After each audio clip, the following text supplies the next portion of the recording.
All right, guys. I know it's been a minute since I have made a video to talk to you guys. I apologize for the poor lighting. It is late at night. Not super late, but it's dark. This is not like normally how I would make a video. Normally I would try to wait for perfect lighting and better conditions, but it's been a long time since I made a video at all, and so I just wanted to go ahead and make one, even if it wasn't ideal, just to fill you guys in on a lot of things that are happening. So if you watch some of my most recent videos, I think not the last one, but the one before, I gave a life update, and I think I even started talking about it previous to that as well. But I finally got answers. I finally figured out I was struggling with Hashimoto's disease, and so I've known now for a little over a month. And we're working through it. I've been taking my medicine. I'm on Synthroid right now. Honestly, I don't think it's really working because I'm still extremely tired and fatigued all day. And then I have my most energy at nighttime, and I become restless, and then it's hard for me to fall asleep at a good hour.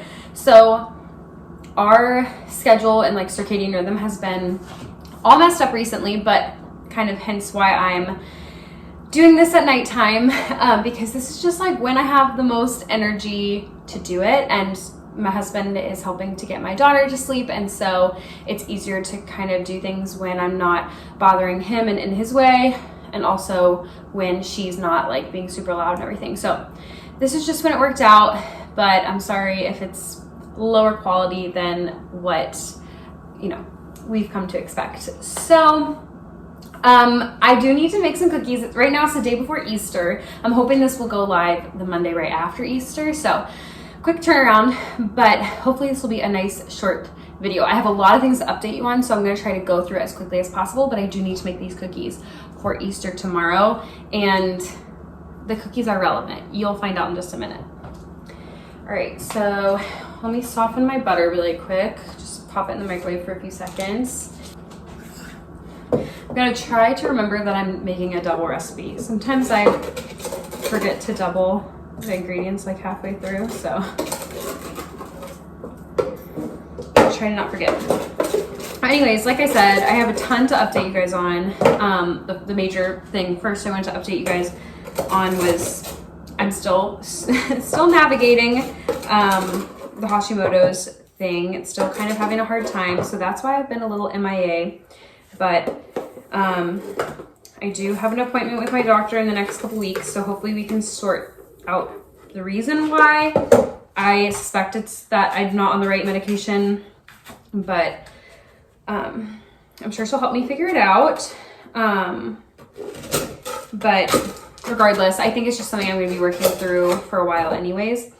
I did mention in that life update video that I hope to try to integrate the Hashimoto's diet to help like reverse some of my symptoms.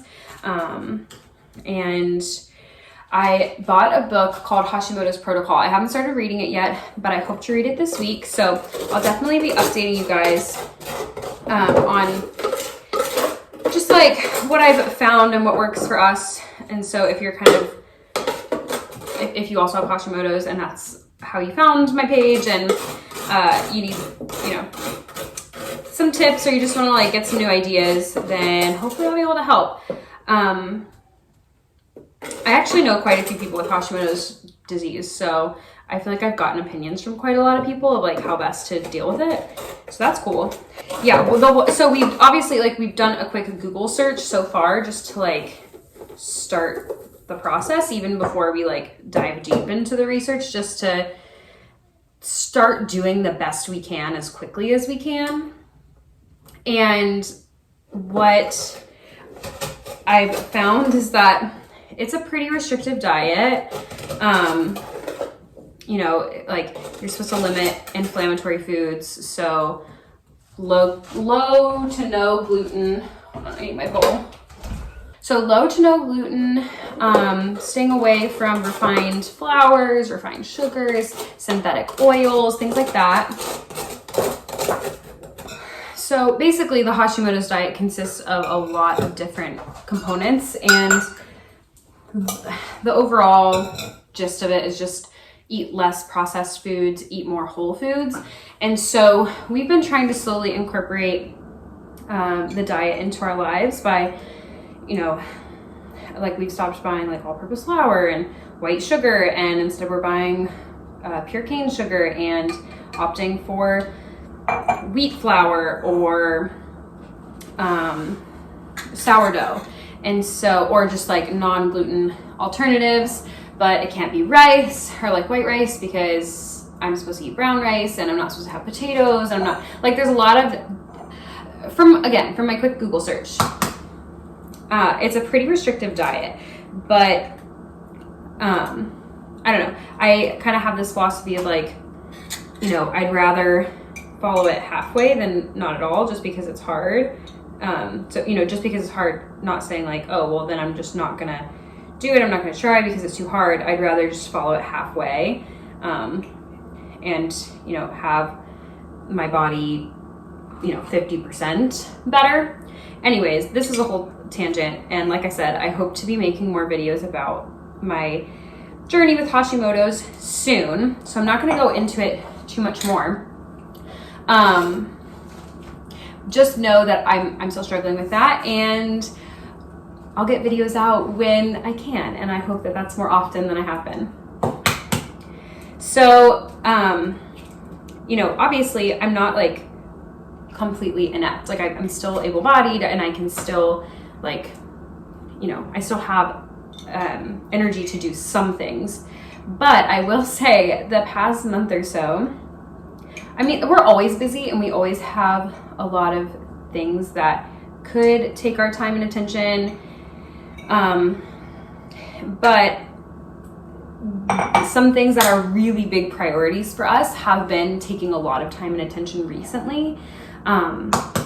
If you've watched some of my recent videos, you'll know that Adam and I have been, my husband and I have been in the process of adopting. We started looking for agencies of May 2022. So it's been almost 2 years since we like really started pursuing this. And we're just like in a busy season with it right now, which is amazing and something that we've, you know, been hoping and praying for. But it's just like something that's been taking a lot of my energy.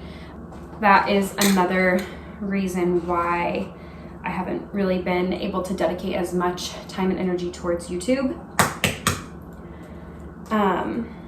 We also are just going through some life changes. You know, we're trying to prepare to become a family of 4. It may not happen this year. We don't know when it will happen, but sometimes it can happen really quickly. Sometimes not. Sometimes you know for months, and sometimes you don't. So we just want to be as prepared as possible. Thankfully, we already have tons of baby stuff from when Rosie was a baby. You know, obviously, some things are different. Going from a family of 3 to a family of 4, the biggest thing for us has been our cars are not big enough, you know, really to, like, if we were to go on a trip to haul all 4 of us plus all of our luggage and things.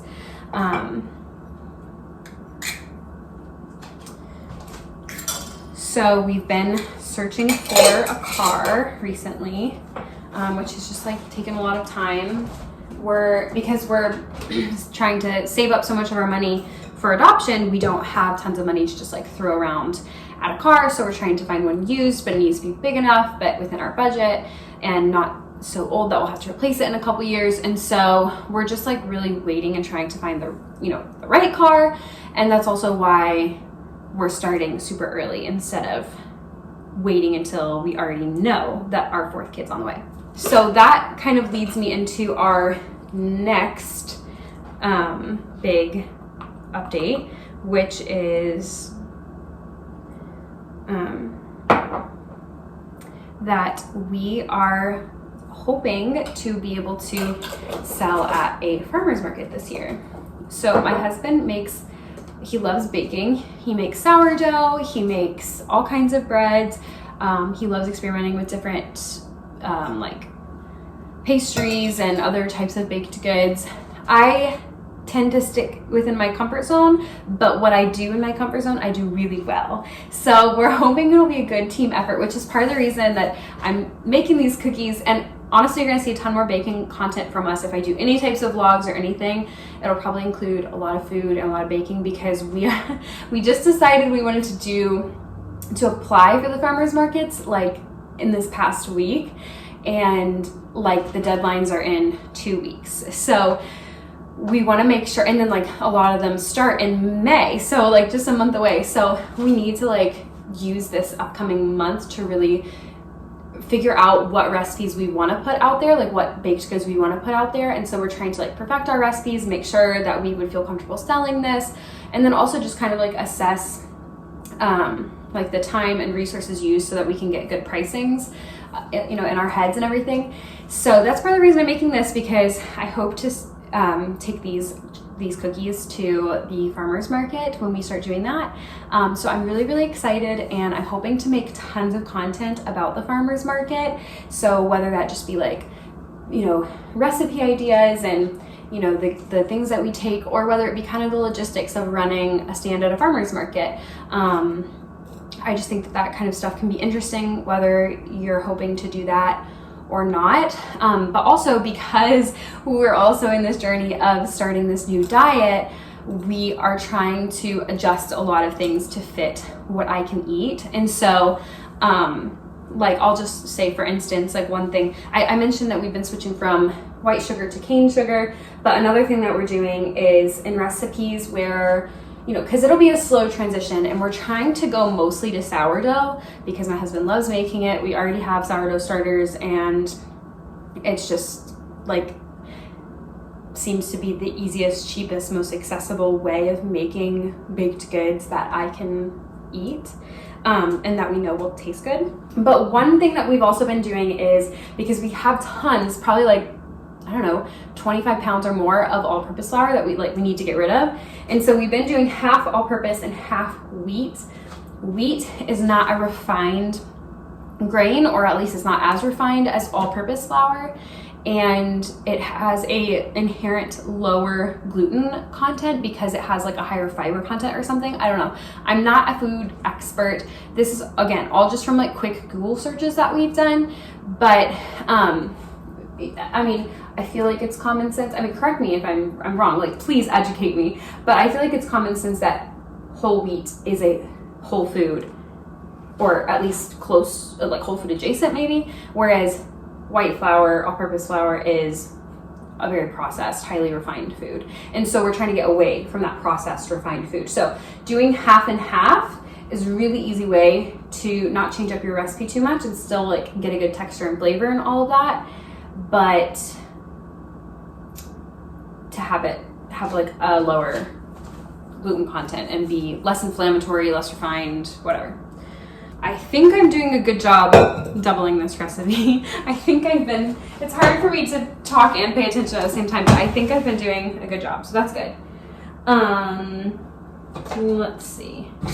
Okay, so, yes, but one of the reasons, I don't know if I mentioned this already, but one of the reasons that we really want to do the farmers market is so that we can save up money for our adoption, and not just like the adoption process itself, but also just like, you know, expanding to a family of 4, and paying for any expenses like the car. We've never had a car payment before. We've always bought our cars outright, so, you know, this is something like additional that we've never had to like necessarily navigate before.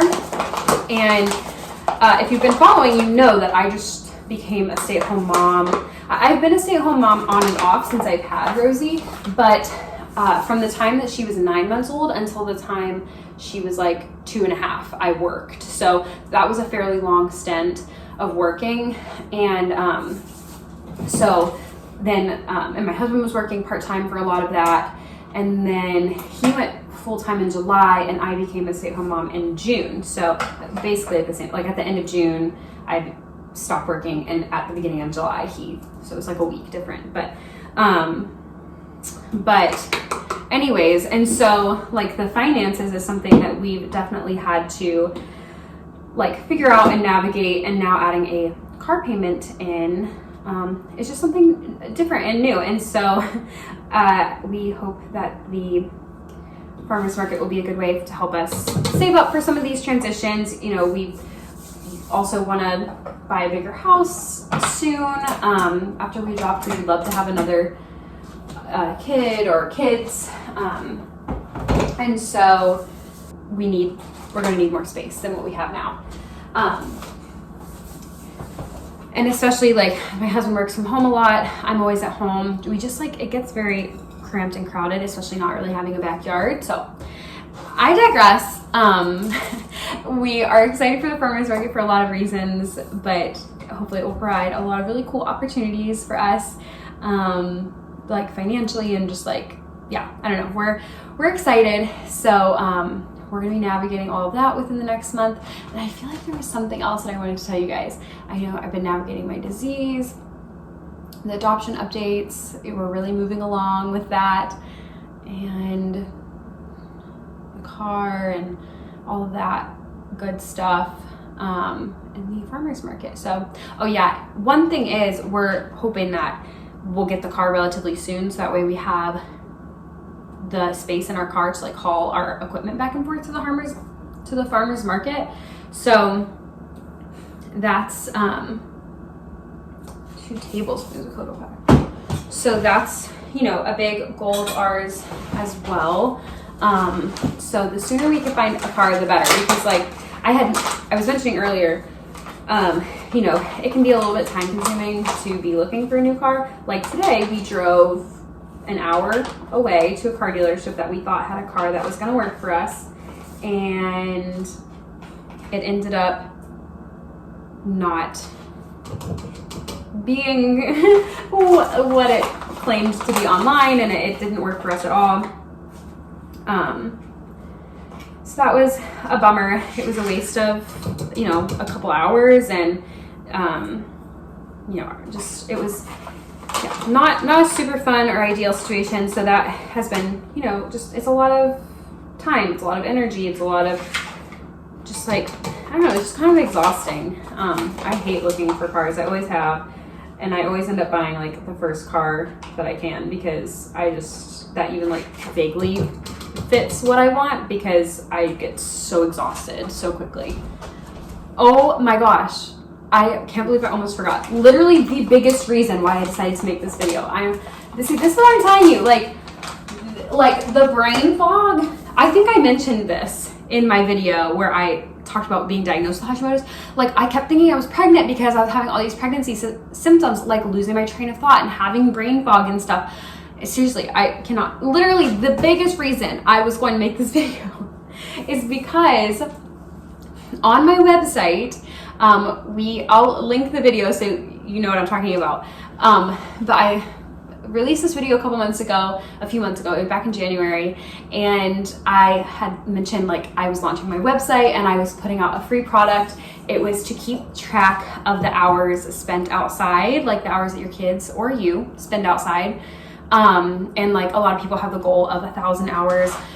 For us, especially like not having a backyard and just being honestly like involved in a lot of activities and like a lot of large sense of time where we have to be inside to do things, which we've been trying to get creative and like, you know, we've been trying really hard to navigate this, but even still, 1,000 hours is way too much for us. So we've been shooting for 500 hours a year outside, just for us, for our family. The research I've done says that after 200 hours outside, there's not noticeable additional benefits of necessarily spending time outside. I just finished reading Balanced and Barefoot, which you'll hear, hopefully one of my next videos will be like what I've been reading so far this year. So I want to update you guys on that. The book that I'll probably spend a lot of the time focused on is called Balanced and Barefoot. It was written by an occupational therapist. It's super good. I just finished reading it, and it like made me rethink a lot of things about parenting and childhood. And she's a big advocate for like kids having free independent play outside, which I think is amazing, like in like away from adults, unstructured activities. in just like open land, like not a park or whatever. And so, I agree with some of the things that she was saying. I don't agree with some of the things that she was saying, but it made me understand like where the 1,000-hour challenge maybe came from, was this type of ideology. And we've been trying really, really hard, but I have made calendars and they contain graphics at the top. So each separate month has a different calendar, and I'll go ahead and insert a video here so you can see the ones that I've created, but it's a calendar for each month, and I've created a graphic and I've counted them out so that total, the spaces that you're supposed to fill in equal 1,000. So whether you want to do 1,000 hours or you want to calculate them as half hours and do 500 hours like we do, it keeps track of it for you. And I started keeping track of our hours outside last year and fell so short. I think because I had it all on one paper, and that's a lot of what I've seen before, is just like having it all together. And for me, that did not help. Like I didn't even have a concept of like where I should be, like what would be a good, you know what I mean? Like I'd be like, oh, like I just filled in 12 flower petals or something. That's so great. But like in all reality, to keep up, I should have filled out 40. You know what I mean? So I've spaced them out month by month. It's not completely equal. I definitely have higher emphasis on months that tend to be nicer. So like March through June have higher numbers, and then like September through, or just like September and October, I guess, have higher numbers because those months tend to be nicer, and then really low on the colder months, and then kind of like medium on the really hot months. And so I kind of have it like spaced out for you. And of course you don't have to follow that exact number. It's just to kind of give you and me an idea of where we should be at this time in the year. I will say I've been filling out mine, and according to my chart, I'm still in January and it's about to be April. So we're struggling. But like I said, I did just finish that book, and she gave me a lot of ideas of how to get outside. She helped me feel more comfortable and more safe taking my toddler outside. And so I think that it'll definitely pick up a lot. And then obviously like we have 2 weeks of church camp, and we'll have a week of vacation where a lot of our time will be spent outside. So I'm not worried about it right now, but it is really good motivation for me, which is the whole point. It's really good motivation for me, like, oh, we really should be spending a little bit more time outside. So I now, earlier back in January, I launched my website and I launched the first 3 months, but now it's April. And so now I've launched the rest of the year. So I've put the whole year in one pack for you guys. It's a completely free product. It's a digital download. You can download it to your computer, print it off, laminate it, do whatever you want to do. We don't have ours laminated. But yeah, so that's a huge, a huge update that I wanted to update you guys with, so that you can get access to that product and use it for you and your family. I am hoping to put more products on there later this year, things that I come up with for homeschooling, or maybe like things that we use during like a worship service or a Bible class or something like that, just to give you guys more just like resources. And most of those will come with a cost associated with it, because we're really hoping to make those like super premium products. But I really wanted to start off by launching this with a free product, something that I think everyone should have access to. That wasn't that hard for me to make. Like, it definitely took hours for me to make it, but it was a lot of kind of like mindless hours. So anyways, all that being said, I appreciate you guys watching. I appreciate all of your guys' support here and on my website and on my various social medias. And I, apologize for the stint where I've been inactive. I hope to really start picking up, and hopefully we'll get kind of my medication figured out and whatnot, my diet and all these things will hopefully kind of fall into place and it'll be easier. But I do hope to make that book related video soon. Hopefully will come out next week, and so that'll be 2 videos back to back, which is great. And then we'll just see how much time and energy I have from there. Hopefully maybe I can make like a video on how we're starting to prepare for our farmers market. And like like I said, we've made this decision less than a week ago, but we already have so much research put into it and so much planned and prepared. So we're super, super excited. Hopefully I can share that with you guys really soon. Yeah, I'm super excited for what's to come for us this year and next year as well. I think it's just going to be totally amazing. So I'm just feeling very blessed and very thankful, and I'm thankful for each and every one of you. And I hope you guys have, at this point, I guess, have had an amazing Easter. And I hope you guys have a great April. And I will see you guys in the next one.